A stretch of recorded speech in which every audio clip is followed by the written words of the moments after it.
Just making sure everything's ready. Yeah, man, this is fucking cool, dude. Hayden normally's here. And Yeah. today he has to take my friend home. Jeez, bro. Thanks for letting me down. Little short thing. Yeah, Rachel, yep. Yeah, I'm she's sure, cool. I'm sure you've seen her. Yeah. Just had a little ukulele. Yeah. I just went. That was one of the things I was talking about with that big post I made. Yeah. They went and seen her with Sarah Gorak and Chris Kruger and the ukulele ladies thing. Oh yeah. Yeah, it was quite Nice. a thing, man. It was fun. So how long have you been doing this anyway? Oh, so I've been doing this for it's been about a year and a half. Nice. I started 2021 February Yeah. and just ran, dude. Like I got 75. You're 75. Nice. So 25 to 100, baby. That's awesome, man. Woo! But I just kind of ran, dude. I just did like as many as I possibly could. Like I would do like 2 a week. Sometimes I'd do like almost 3. I think. Nice. And just go until like the last I'd say like 6 months. I kind of was like, all right, I'm gonna slow it down. Yeah. I got my shit out. I did Right. the thing. Now it's like focusing on it, kind of really like care about each episode and stop doing so many like fun, wild episodes, you know, and try to get more people, you know, like Yeah. So it turned into this cool friendship, dude. This Yeah. is it's like literally like, welcome to my room, welcome to my house, welcome to me as a friend. It's crazy, man. I love what it like represents, really. Yeah. All right.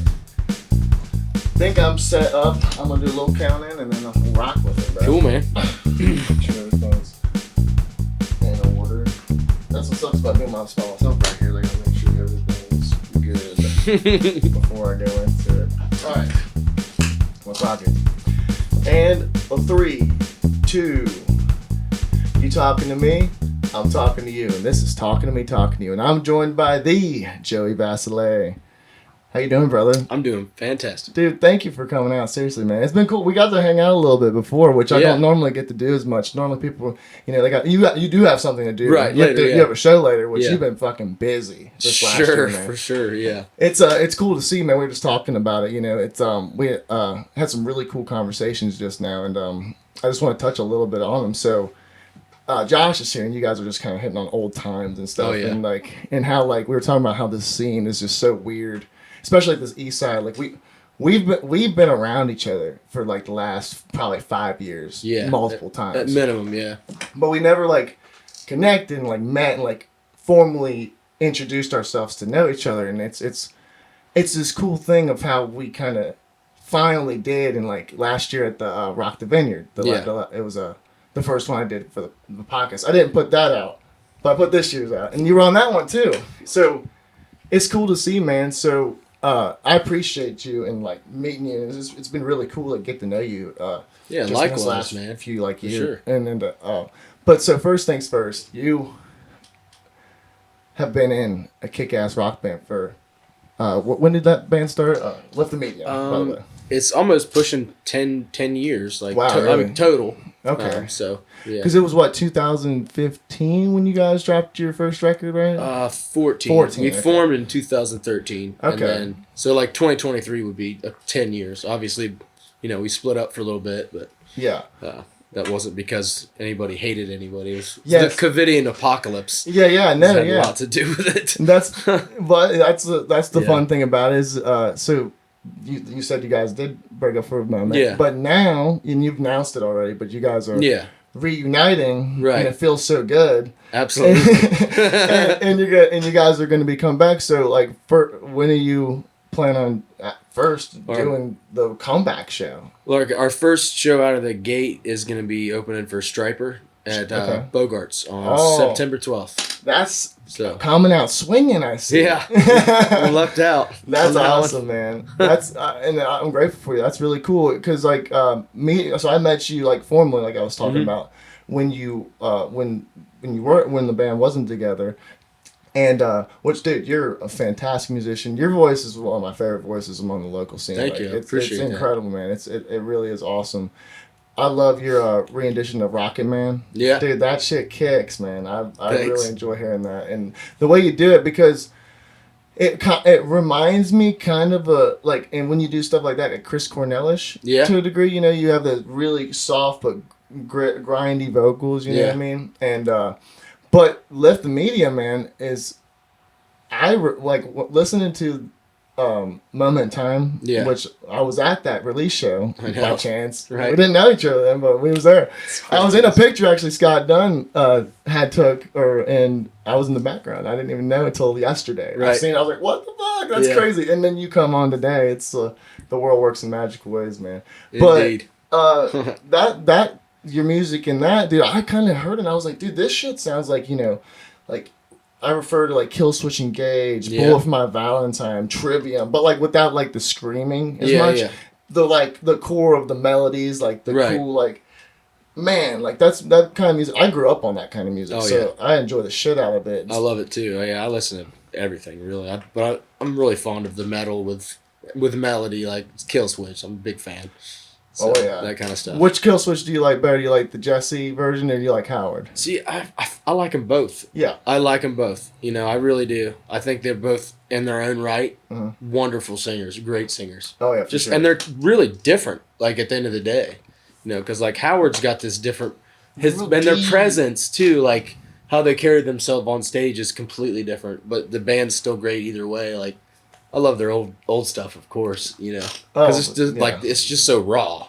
Yeah, like My Last Serenade. Oh yeah, which that's the stuff I felt like I'm like that really is like I feel like it was an inspiration at least for you and your writing and stuff because man the harmonies you got switch like you don't just stick in like this modern rock like sound you'll switch in the middle of the song for the breakdown or for the bridge. And it's unique, man, and it just really shows that it's like a deeper form of songwriting than just like cool hard rock and roll, modern rock.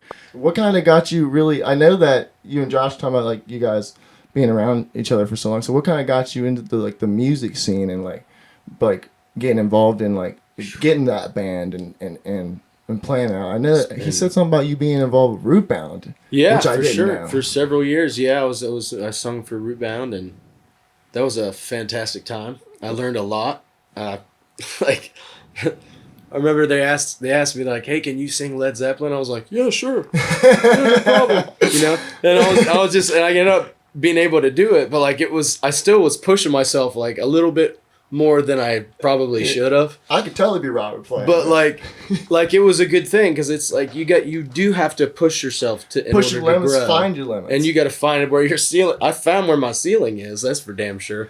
But yeah, it was honestly it was just one of the. I love the progression of everything that's happened in my life musically because it's all. You know, like I was in high school band and stuff, like not like band, but like in a band in high school, like just kind of messed around with jamming with some friends. Yeah, and then it was in a band called Millennium out of high school, and we played like the Colony Theater in Hillsborough. It was like our spot. It was just awesome. That's cool. You know, and stuff like that, and then through that, Millennium played Rootfest, and then I ended up meeting Rootbound, and then eventually like we ended up. Linking up and getting together. Okay. And then, so that you came into at Rootfest, really. Right. That's where, like, kind of, like, really took off for you on that, like, in the scene. Right. Wow. Like, that's, like, meeting up with, like, Josh and stuff like that and, like, getting linked up with all these different people that are actually doing it. Like, I don't know, just kind of one of those things, like, I did it because...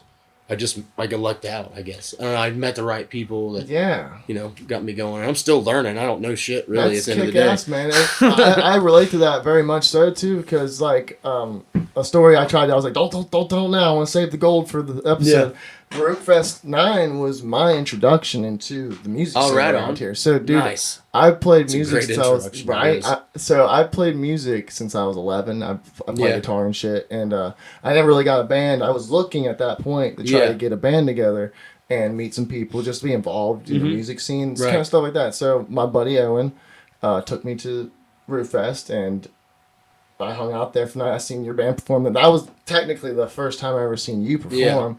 or Rootbound, or See You in the Funnies, or Adam Lee, or dude, literally every person that I surrounded myself with now was at that show, and I didn't even meet them there, and I didn't know who they were, and it's a omega of what we were talking about earlier, of like, it's so crazy how the world works, especially with this little East Side scene, man. Like it's like this little ceremonial thing, because all these shows have been everywhere else besides that. Like, there hasn't been a Rootfest since that one. Right. But I met everybody now. All these years later. Unbelievable amount of talented musicians in this area. Yeah. It's fucked up. Really. When you think about, like, everybody's got their own completely different thing, like different genres, like all kinds of people. Like me and Noah, we used to play talent shows back in the day, in high school. Like, it's great. Like, it's awesome. It's awesome to see everybody doing it. And we're still doing it. We're still at it, and we're still enjoying it. And it's not about, like, I don't think it's about, there's like a pinnacle of, like, you make it to a certain point. It's more about just enjoy the journey. Enjoy the journey. Exactly. Have a good time. Enjoy yourself. I say that all the time. It's true. I mean, because like if you put it up here, like, it's like you never get it. Yeah. Like mentally, it's not good for you. Mm-hmm. At least creating like a fantasy almost in your mind of what and a lot. I lived like that. I mean, I'm sure you did it in your youth. You're like, dude, I'm gonna be a fucking rock star, right? And you are a rock star. Yeah, you are totally a rock star. But you have this imagination that you create, and for me, I didn't become a rock star, right? So I imagine, I'm gonna see a sea of like at least 1,000 people and blah blah blah blah blah. But sometimes that doesn't necessarily exist, but just being so dedicated to yourself and craft that you achieve a level of dignity through it. Being yourself, and you'll get better. I mean, everybody sucks when they first start. At everything. Sure. Anything you want to learn how to skateboard, go ride a skateboard. You want to learn how to surf, go surf. Right. If you want to learn how to play guitar, go play guitar. You're gonna mess up. You're gonna mess up, and then you're gonna learn. You're gonna figure it out if you stick with it. Absolutely. Into the skill, and it's a beautiful thing, like I said, to see everyone progress. And so back to Lift the Medium, I do have a video I want to show, which we talked about. It's don't need to fall. Don't need to fall. Yep. You're doing my job for me. Teamwork makes the dream work. Amen. But no, man, so I seen this video years ago, and I was trying. I didn't want to rewatch it. I'm like, man, I want to just have like fresh eyes to it, man. That was such a fun time putting all that together. I remember looking at it. So this is at the Sound Farm, right? Yes, sir. Sure is. Yeah, I remember there. I've been there for a show too.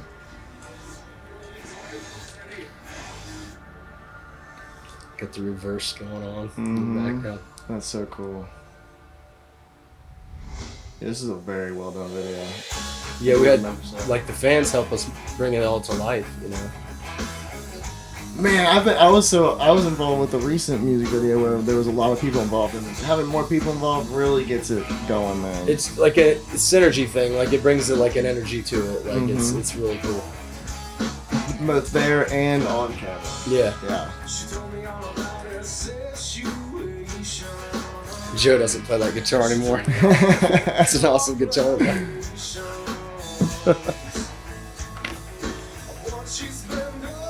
So the story, if I remember correctly, is about this couple arguing. She goes out to the show, right, and then she loses a piece of jewelry, and trying to like. I don't remember the actual sentiment behind it, though. I do remember that, though. Oh, there you are, making a little cameo.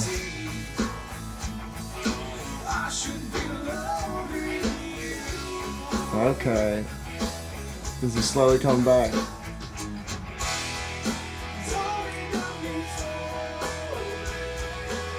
Some of my favorite things to do is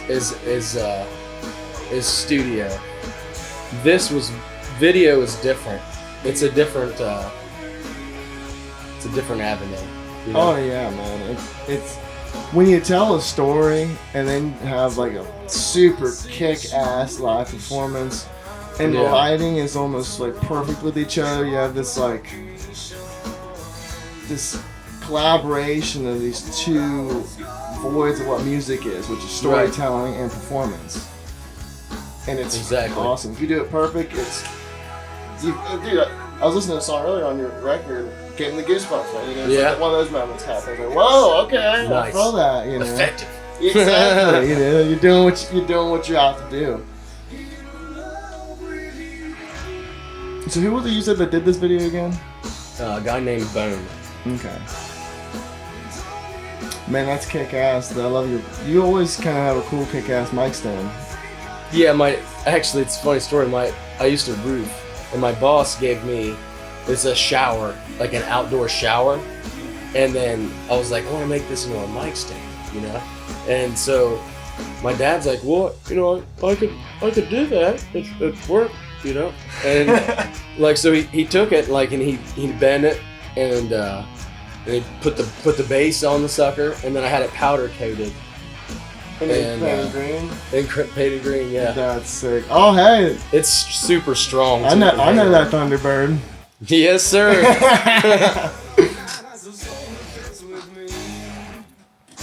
Dude, it was just so fun, man. It was a great time.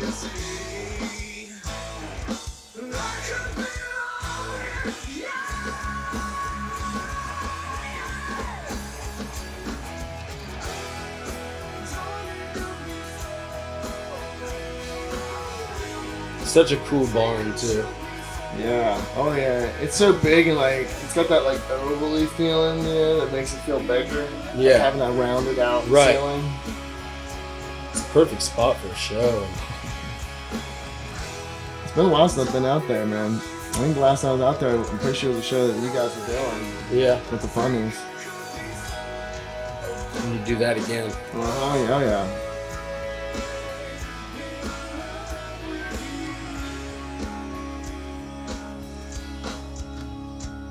Man, this is a really good fucking video. Thank you. Like it's got like everything, you know, that you want, but it's so simple, like it's so straightforward. Yeah.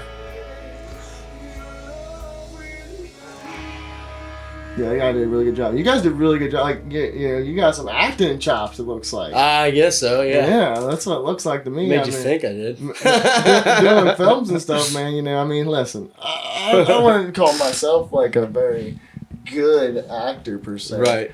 But I can chop. You know what I mean? And chop it up. You know what I mean? And get some takes. And you got to know how your face looks. Right. And it looks like you did really good there. You're like, oh, I gotta say nothing. That was what we did with our first few films. that is like, it's hard to think about when somebody says, hey, make this face, and you're like, how's that work? What do I do here? Right. Let the eyebrow. I can't. I'm not the Rock. Yeah, right. Yeah. The smolder or whatever. It's cool, man. Because our first few films we did, we decided not to put any like vocal like conversations or dialogue or anything. Oh yeah. And we just made them like music video-ish. Yeah. But it's film still, so it was a film that just had music overlay it. And then we're just like, we're gonna do this until we kind of practice actually acting with our voice, and then we're like slowly get better, and then make a process out of it. So we don't look super bad, you know. Right. But yeah, man, it's like. It's cool to see that they like, you know, Josh was saying some stuff in the room. You have all these different characters and you do imitations and sorts like that. Could you give me at least an example of like one of the imitations? Well,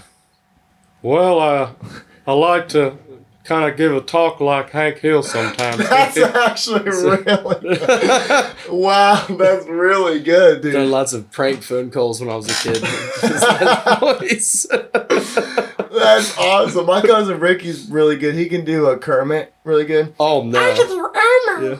Oh shit. Yeah. That's awesome. Elmo. Yeah. Like it's not bad, and I can kind of do yeah. But I love voices, and everyone's voice is so different, so you never know which voice you'll be able to do so good. Right. And then you got guys like Seth MacFarlane who does like fucking 3,000 voices. He's scary good. It's wild to see, man. I'll tell you somebody that's good at impressions is Caleb Rhodes. I don't know if you know really? Him. Oh, dude. I just met him recently. Dude, he's a cool guy. I'm telling you, just get him going on some impressions, and your jaw's gonna drop. Because I swear to God, he nails some shit, and it's like, dude, like, Oh my God, you're on point, bro. I have to ask him next time I see him. Yeah, like he's got some good ones. He does King of the Hill too, really well. That's awesome, man. But back to the band. So that song's kick-ass. That came off your last album. Yeah, Moment in Time. Yeah. I was at the show, like I said. So when are you thinking you guys are going to be doing an album? Eventually. Do you have like any song ideas at the moment? Oh yeah, we got a bunch of songs. Cool, yeah, we're writing a lot. There's already on everything's just fine. First show not even came out yet, and you're like, we got songs, man. All right, yeah, we're working. We've been writing and just trying to. Just trying to be. Not trying to be different, but at the same time trying to make it a little spicier, you know. Yeah. Like our first album was heavier than the second album. And they're both good in their own right. And the second album was more like maybe more melodic in a sense. Yeah, definitely. You know? That was gonna be a word I used to describe. And the next one, we all like unanimously agree. Like it needs to be like a little harder edged. Like we want some more grooves, some more, kill switchy esque. Maybe not exactly like, but just that like that aggression, but there's a positive message. Like we might talk about heartache, we might talk about tough times or hard times, but like how do you get through it? How do you overcome, or how have you overcame situations? Yeah. And a lot of the way that I've been writing lyrics, there might be like a religious overtone to it, like, but I might be talking about a relationship, or I might be talking about something else other than. It turns into the interpreter. Yeah. But if that's what works for you, then rock it. Fuck yeah. And do it. That's what I love about music, because it can branch off so many different ways to thousands of different people, can have a completely different meaning from the song, but it's theirs and they get to keep that. And then like they come to a show and then they're singing the lyrics and they're in their own zone, and it's a beautiful thing, because like at the end of the day, for me at least, like I know everybody wants this, but you want to give people joy or some sort of release when they come to see your music, or they listen to your music, or they watch a video. Like I want people to get something from it, like 100%. And it maybe help promote a positive change in that person's life, whatever. 100%, man. For whatever path they're on, whatever they're doing, Yeah. I'm not trying to lead people in the direction I want people to go. You got to go. For sure. You got to do what you got to do. And sometimes it's just about putting it up in their face and letting them go, whoa, and reacting, Right. Yeah. Man, we do that with some of our films. I mean, like I've told you, we make some pretty dark films. If you've seen much of them, I'll show you some before you leave. We made one about, like, it's called 1037. It's about human trafficking, but it's like this cop that like kidnaps these people and sells them to either slavery or sex trafficking, different sort of stuff like that. It's real straightforward. It's nothing like, there's nothing like goric or nothing like that, but it's the sentiment's set very, very deep into like the feeling and the vibe and the creepiness. But that's just a thing that like, you don't want to bring those kind of conversations up in like a nice manner. You want to smack you in the face sometimes. Certain things, not all the time. You do have to kind of rip the Band-Aid off in a sense. Yeah. Absolutely. And that's what's cool about art, is art's a good representation of how to kind of do that, to rip that Band-Aid off, because that's the nice way of ripping a Band-Aid off. Let some air get to it. It won't heal, completely. Yeah. And you'll, oh, wow. Oh, that's crazy. I just experienced something. Right. Now I have a feeling of some sort. Yeah.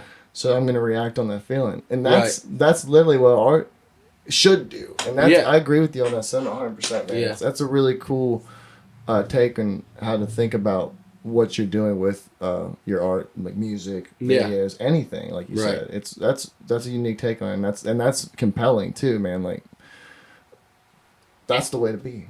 Because make it a real thing. Because that is what it's about. Like you want it to, like, church is a beautiful thing. There's a community of people and stuff, and like that's awesome. But at the same time, like a rock show should have that same thing, like community. Like people should just be cool with each other. Ideally, you want that, But like that's the cool thing about bands, is you have a common ground, so therefore you can come together. It doesn't matter about politics or anything else, or religion or any of these things. it doesn't matter. You got this thing, and you can talk about this thing, and focus on that, and that's beautiful. Wow! You know? If more people in the world thought more like that, we would be arguing a lot less. Right? 100%. And that's a great sentiment. And so to end things along a little lighter note, me and you kind of. And Josh kind of thought of this cool thing. You had this idea that you want to do when you bring live show back. Yeah. You have this wizard idea. Yeah. Can you tell me a little bit of that idea? Yeah, it's like I just I think it was Iron Maiden that had the Eddie, the big tall like monster dude. Yeah. Like I want to have somebody dressed up as like a wizard. Like a little bit of comedy, a little bit of seriousness, but like a dude just kind of walking around. Big old hat. For sure. Gandalf style. Okay. And he's just gonna kind of walk around and hang out, and just like among the crowd, don't say anything, but just chill out, hang out. And who's that guy? Oh, that's our medium. Yeah, the medium. Dude, that name's kick ass. You were talking about it, and I'm like, dude. It's the medium. Right. He's the medium. It's perfect, dude. It's perfect. I love it. And I'm excited to see that now. Yeah. Because you were talking about how, like, if he's down to get thrown in the crowd, go crowd surfing, he's lifting the medium. The medium. It's perfect. Yeah. What a wonderful world we live in. You just gotta be a little crazy to have fun. And that's the stuff like that. People, there's no way you're not gonna be. Well, some people might be offended or something. Like, whoa. But like, it's funny. It's hilarious. Like that's absolutely literal. Like that's amazing.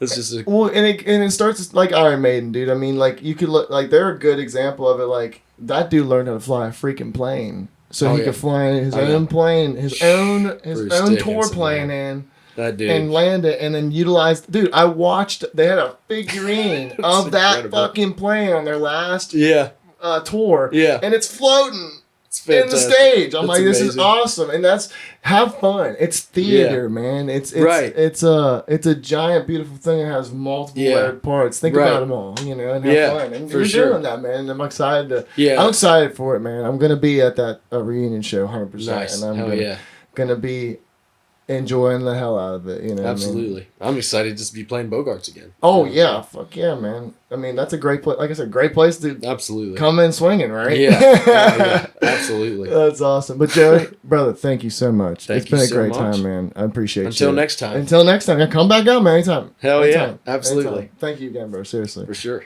This has been Talk Me Talking You. Thanks for watching.